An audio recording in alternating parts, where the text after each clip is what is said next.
oggi è arrivata una sconfitta per 3-0 contro Lecco.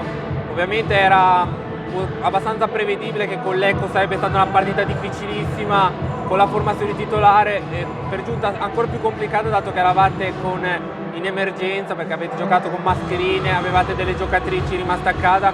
Comunque siete riusciti, nonostante tutto, a giocare 2 set quasi a livello loro e a non prendere un gran distacco in 2 set. Sì, la partita sicuramente era tosta ma bellissima da giocare, perché quando si gioca contro squadre di questa portata qua, giocare con l'atteggiamento giusto e sfidarle ti fa sicuramente crescere. Noi purtroppo oggi abbiamo avuto la difficoltà di avere delle mancanze importanti, ma anche stiamo facendo delle settimane dove ci alleniamo a ranghi ridotti e quindi poi le cose si complicano ancora di più. Brava Blerona Tasciolli ad entrare come libero, ruolo che non ha mai fatto, a parte una difficoltà un po' iniziale, ha fatto delle belle robe. Anche Aurora Tomasi ha fatto una bella gara.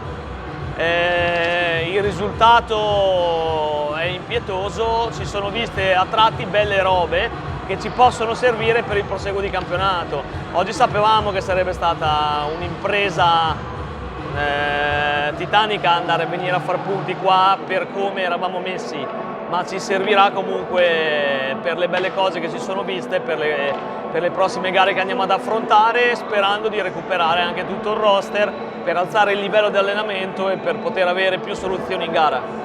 Infatti la prossima giornata sarà un altro grande incontro contro Trespore Balneario. All'andata voi avevate vinto al tie break per 3-2, oggi ancora con l'emergenza potrebbe risultare ancora un po' complicata, però visto come avete giocato oggi potrebbe anche non essere così scontata una sconfitta. Andiamo avanti settimana di settimana, dobbiamo riprendere il nostro gioco e quando ci sono questi stop e queste settimane dove gli allenamenti non li riesci a fare con la giusta continuità e situazionalità diventa complicato. Comunque guarda, io sono soddisfatto di alcune robe che ho visto oggi e spero di recuperare il resto della squadra per poter fare bene il proseguo del campionato.